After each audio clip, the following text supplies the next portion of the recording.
The Echo of Retribution. I never considered myself a vengeful person until the day I lost everything. My name is Jake, and this is how I became someone I never thought I'd be. My life was pretty straightforward. I had a decent job as a software developer, a wife, Laura, who was the love of my life, and a son, Max, who was our world.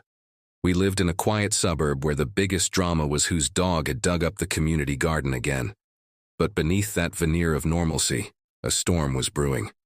It started with my boss, Victor, a slick, cunning man who climbed the corporate ladder by stepping on anyone who got in his way.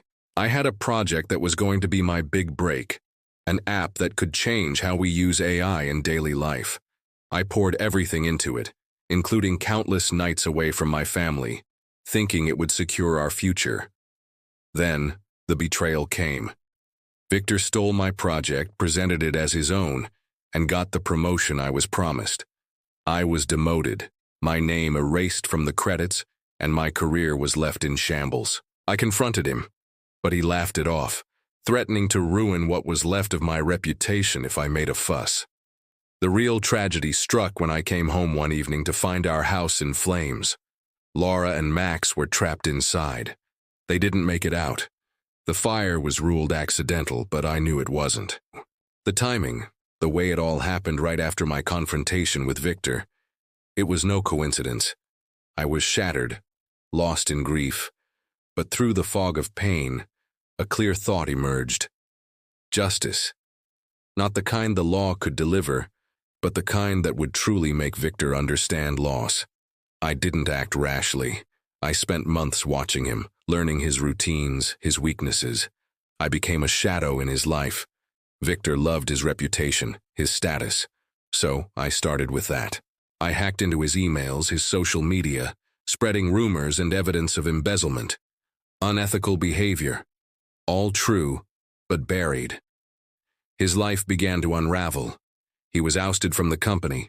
His friends turned away. But that wasn't enough. I wanted him to feel the loss I felt. Victor had a son, a young boy named Ethan, who was his pride. I didn't harm the child, but I orchestrated a scenario where Victor would think he had. I arranged for Ethan to be at a friend's house during one of my planned accidents, a staged break-in, where I left evidence pointing towards Victor's involvement in a dangerous deal gone wrong.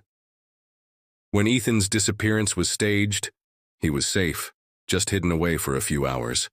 Victor's world collapsed. The fear, the guilt, the despair. I watched it consume him.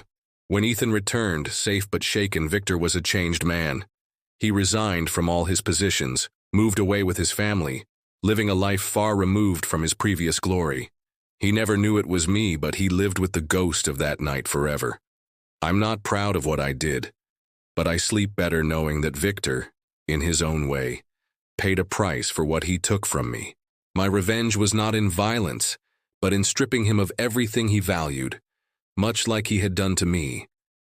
And now I live with my ghosts, in a quiet solitude, knowing that in this world, sometimes, justice must be served by those who have nothing left to lose.